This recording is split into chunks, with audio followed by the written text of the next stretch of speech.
Ce que vous allez constater si je viens de me taper 3 stop loss de suite. Il y a le premier stop loss, deuxième stop loss et troisième stop loss ici à ce niveau.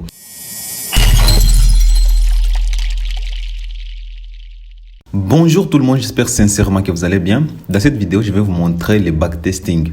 Comment backtester une stratégie. Vous êtes nombreux à me demander, surtout dans le canal Telegram, comment est-ce qu'on fait les backtesting ou quelles sont les importances du backtesting. Alors, ce que vous devrez savoir, le backtesting, premièrement, vous permet de tester une stratégie. Par exemple, vous venez de découvrir une stratégie, vous voulez savoir si cette stratégie elle est rentable ou elle n'est pas rentable. En faisant du backtesting, seulement dans quelques heures, vous devrez être en mesure de savoir si une stratégie elle est vraiment rentable ou elle n'est pas rentable. Ce qui va vous permettre d'avoir beaucoup de données seulement en quelques heures où vous pouvez vous appuyer pour prendre des conclusions sur une stratégie. Le backtesting vous permet d'adapter une stratégie. Par exemple, vous venez tout juste d'apprendre une stratégie, mais vous n'êtes pas rentable avec cette stratégie. En faisant aussi du backtesting, cela va vous permettre de modifier quelques paramètres dans une stratégie, ainsi adapter une stratégie pour atteindre une très bonne rentabilité avec la dite stratégie. Le backtesting vous permet aussi de gagner temps. Une stratégie qui pouvait vous prendre par exemple 6 mois pour conclure si elle est rentable ou n'est pas rentable, en quelques heures seulement de backtesting, comme je l'avais mentionné, vous aurez déjà des données nécessaires, ce qui va vous permettre de gagner temps. Et surtout sur ces points ici, je vais vous conseiller de ne pas perdre beaucoup de temps avec les comptes démo. Auparavant, quand il n'y avait pas d'outils comme TradingView, backtester une stratégie, on devrait l'appliquer pendant beaucoup de temps sur un compte démo. Pendant 6 mois, quelquefois une année pour maîtriser une stratégie. Mais le backtesting aujourd'hui avec les outils comme TradingView, je vous conseille d'utiliser le compte démo seulement pour maîtriser votre plateforme de trading. Par exemple, si c'est la première fois que vous devrez trader avec MT4 ou MT5, alors un compte démo sera nécessaire pour maîtriser la plateforme et savoir comment régler les lots, quelles seront les conséquences d'un tel lot sur votre compte. Tout ça, vous pouvez le savoir avec un compte démo. Et cela va vous permettre de savoir les services que propose votre broker. Mais sinon, s'il faut apprendre la partie stratégique, je vous conseille d'utiliser le backtesting seulement dans une journée et tout sera fait. Pour faire le backtesting, premièrement, ce que vous devez savoir, vous avez besoin de l'outil TradingView. D'ailleurs, je vous mettrai les liens dans la description de cette vidéo ici. TradingView, pardon, vous devrez avoir une version payante. Ça, c'est une version payante, mais aussi avec les liens dans la description de cette vidéo. Si vous n'avez pas encore de compte TradingView, vous pouvez bénéficier de 30 jours gratuits, ce qui va vous permettre au moins pendant ces 30 jours, backtester toutes les stratégies qui sont à votre connaissance, question de savoir si ça marche ou ça marche pas. Sur les points de stratégie, ce que vous devrez savoir, et ce que je répète trop souvent, il y a les stratégies qui marchent très bien avec une telle personne, et il y a d'autres stratégies qui ne marcheraient pas nécessairement avec une autre catégorie de personnes. Alors, soyez patient avec les stratégies et ayez le temps de les backtester toutes. Question de savoir si une stratégie est mieux adaptée à votre personnalité, mais aussi à votre emploi du temps, d'accord? Alors, ce que je vais faire ici, je vais chercher une paire de devises au hasard. Ici, nous avons le gold contre le dollar américain. Je vais chercher les paires de devises, car dans les groupes Telegram, comme vous le savez, on a toujours l'habitude à trader les paires de devises. Par exemple, je vais prendre cette paire de devises ici. Ici, c'est la devise européenne, l'euro, contre la yen japonaise. Ce que je vais faire, je vais aller en H4, car j'ai toujours l'habitude à trader en H4. Et concernant la stratégie que je vais backtester ici, ce que vous devez savoir seulement est que j'utilise beaucoup de stratégies, mais je vais vous montrer seulement une stratégie très simple à appliquer. L'objectif dans cette vidéo, c'est de vous montrer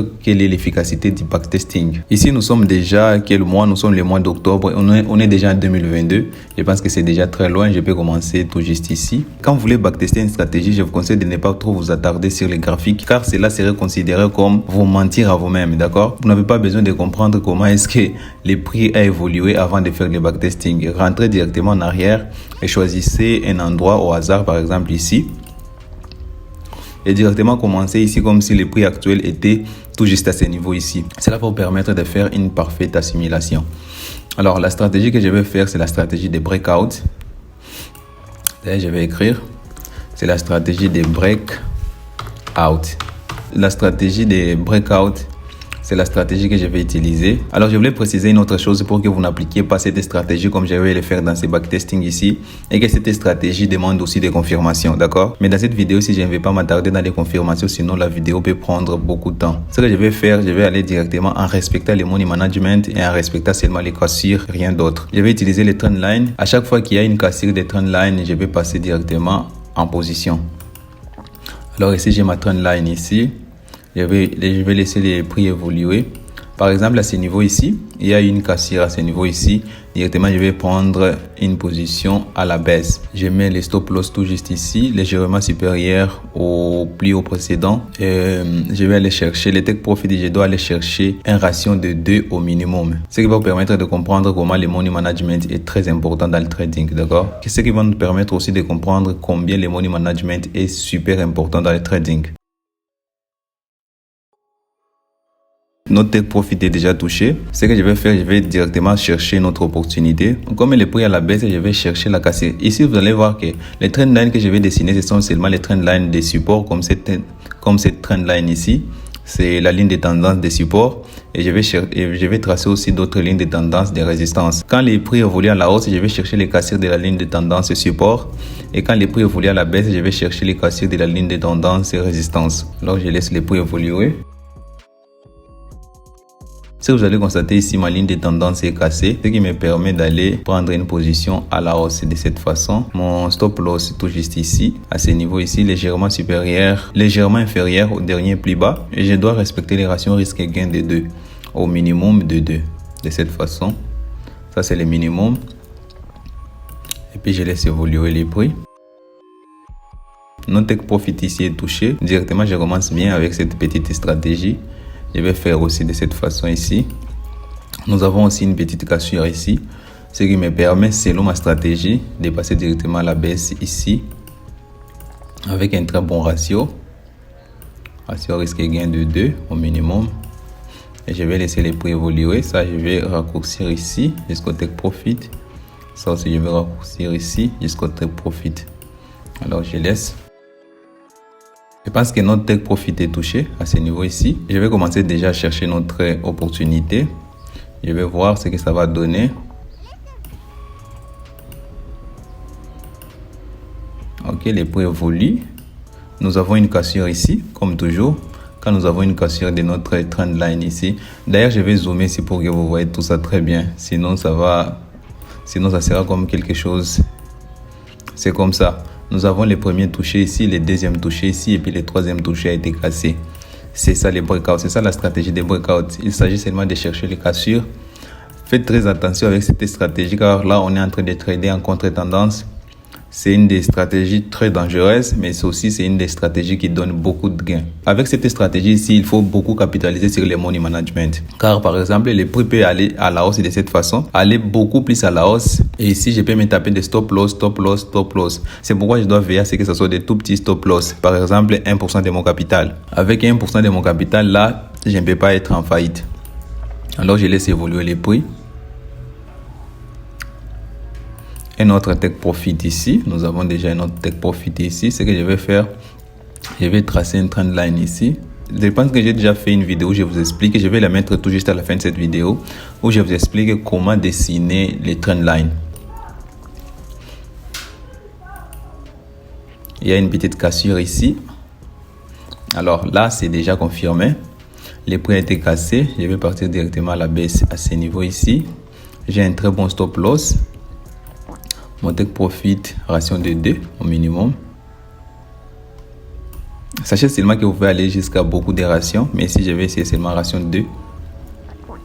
Je vais voir ce que le prix va faire. Ok, j'ai pensé que ça c'était un stop loss, mais c'était pas un stop loss. Le prix a essayé de me faire sortir, mais il n'a pas réussi. Les prix n'ont pas encore touché le take profit, mais à ce niveau ici, je devrais être dans les break-even. Ça dépend. Ok. Le take profit est touché. Comme le take profit est touché, directement, je devrais chercher une autre opportunité ici. Mais ici, on n'a pas de touche. Alors cette trendline ici n'est pas valide. Je dois attendre jusqu'à ce que l'opportunité se dessine de la bonne manière. Alors, ici, je peux tracer une petite trendline ici. Je vais voir ce que ça va donner. Je vais zoomer un peu. Ce que vous allez voir ici, ma trendline a été cassée ici, mais l'autre bougie a fermé tout juste dans ma trendline. Alors ça, c'est pas valide. Ça doit être une cassure, une vraie cassure comme par exemple ici. Ça a cassé avec cette bougie ici et l'autre bougie était tout juste clôturée en dehors du trendline, d'accord? Ce sont les petits trucs à respecter, mais sinon, avec une très bonne stratégie, on devrait avoir un indicateur qui devait confirmer nos points d'entrée. Je laisse évoluer les prix. Toujours pas de cassure, comme vous pouvez le constater ici, cette trendline ici joue un très bon rôle de support. Ce qui prouve aussi que c'est une trendline super importante. Je vais voir comment ça va donner. Notre trendline a été cassée ici avec cette bougie ici. Et l'autre bougie verte qui est tout juste là, elle est en dehors du trendline. Ce qui nous permet directement de passer une position à ce niveau ici, mettre notre stop loss tout juste ici, légèrement supérieur au plus haut précédent. Et mettre notre take profit au moins à une ration de 2. Une ration de 2 au minimum.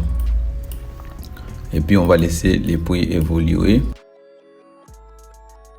Notre take profit vient d'être touché. Alors on doit chercher directement d'autres opportunités. Une opportunité visible, c'est une trendline qui vient d'ici jusqu'ici. Je ne considère pas beaucoup de mèches. Mais sinon, si vous voulez tracer des trendlines, tracer les zones de cette façon. Je trace normalement mes trendlines avec des zones de cette façon, en utilisant les zones. C'est ce que je fais normalement. Mais si je suis en train seulement de vous donner un exemple, alors je ne peux pas m'attarder avec ça. Je vais tout simplement tracer ma trendline ici. À ce niveau ici, j'ignore la mèche car ça colle parfaitement avec ces bougies ici. Mais ça, c'est pas grave.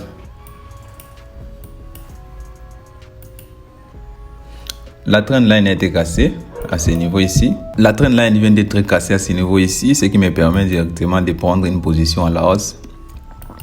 Une position à la hausse ici, ration de 2, les stop loss au moins ici, au dernier plus bas, légèrement inférieur au dernier plus bas. On va chercher les rations de 2 à ce niveau-là.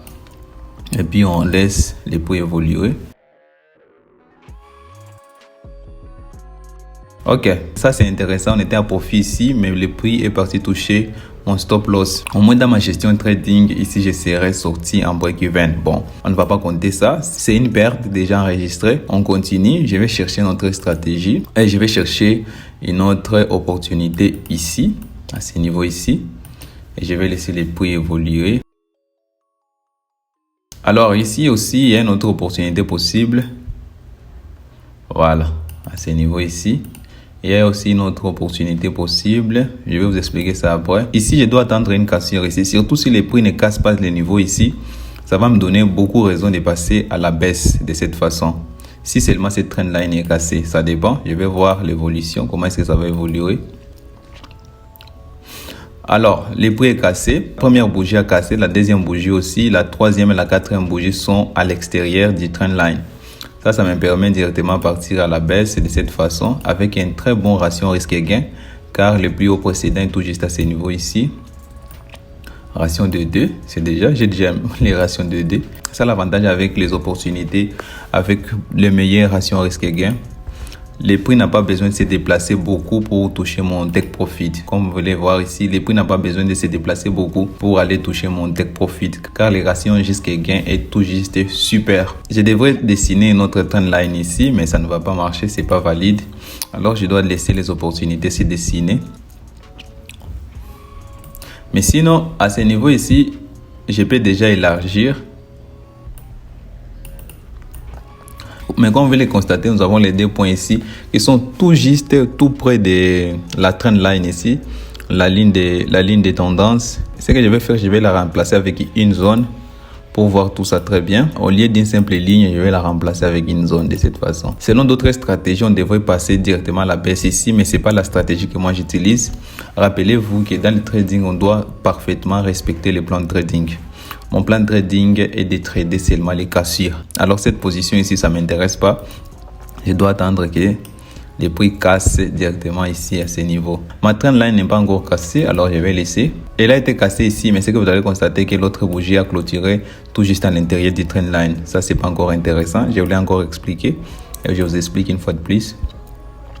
Alors ça, c'est une cassure confirmée. La trendline a été cassée, les autres bougies ont tout juste clôturé à l'extérieur. Je prends une position à la hausse ici, mon stop loss à ce niveau ici. Nous avons déjà une ration de 2. Je vais voir l'évolution du prix de cette façon. Un autre stop loss ici, on vient de se taper notre stop loss. C'est pas grave, un autre stop loss, le deuxième stop loss de la journée, je peux dire ça, mais c'est pas grave. Alors ici, ça me donne un autre point. Je peux connecter les deux points. Car les trendlines, ce que vous allez comprendre avec les trendlines, c'est tout juste la connexion. C'est tout juste les connexions des points. Je vais connecter les deux points ici pour voir ce que le prix va faire à ce niveau.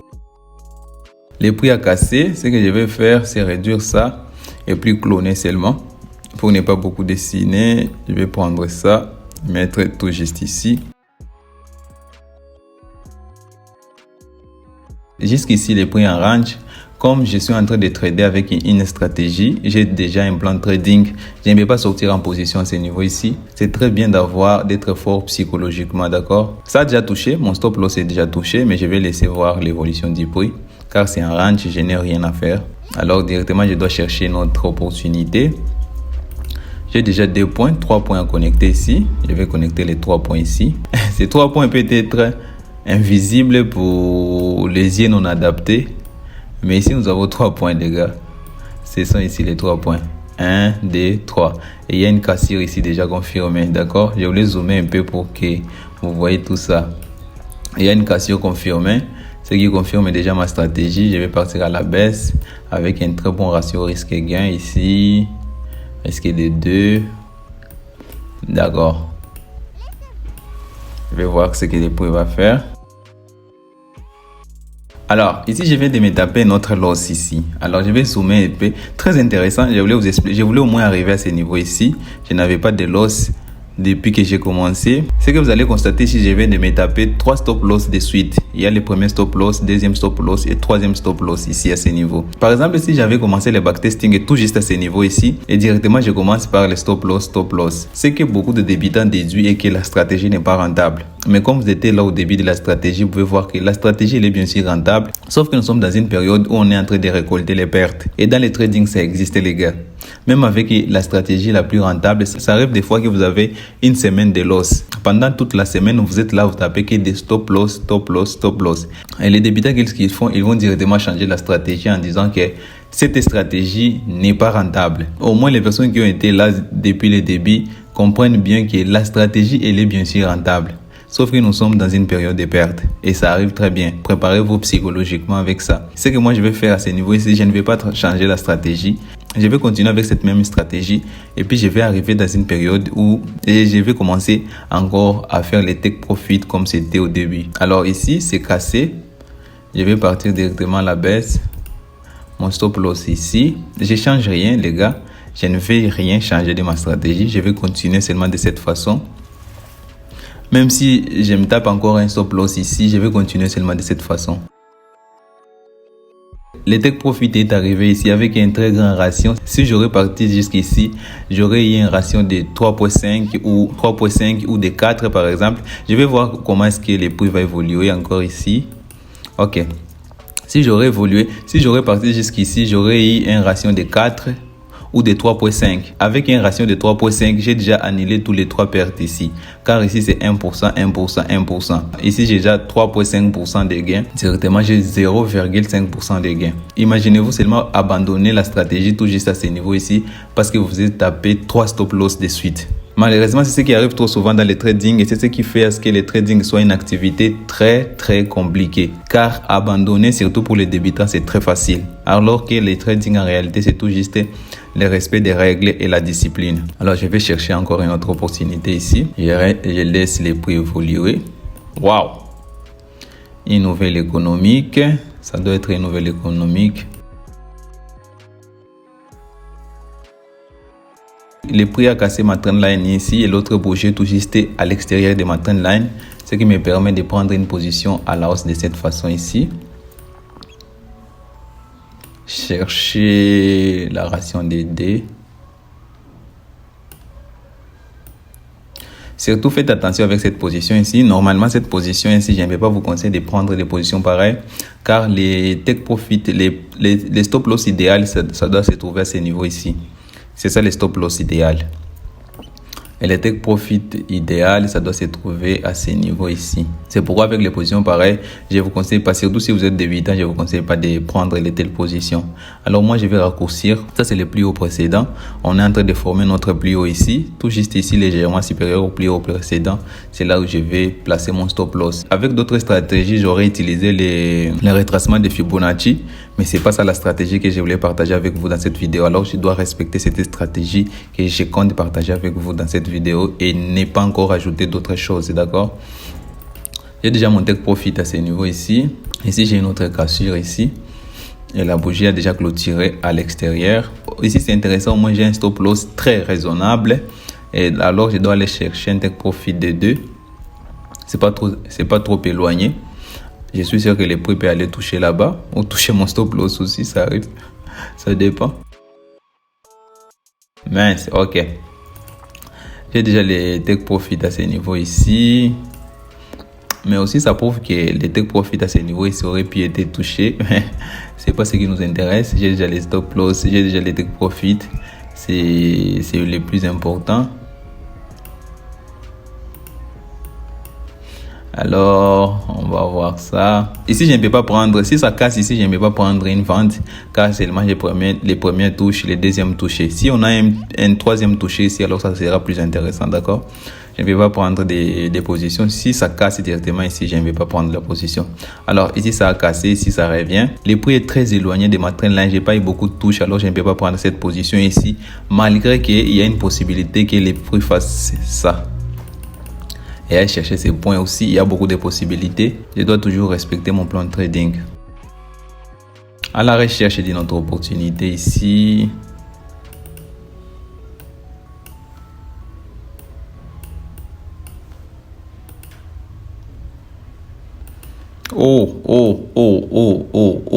Les prix a cassé d'une façon très violente. Alors, j'ai pas vu.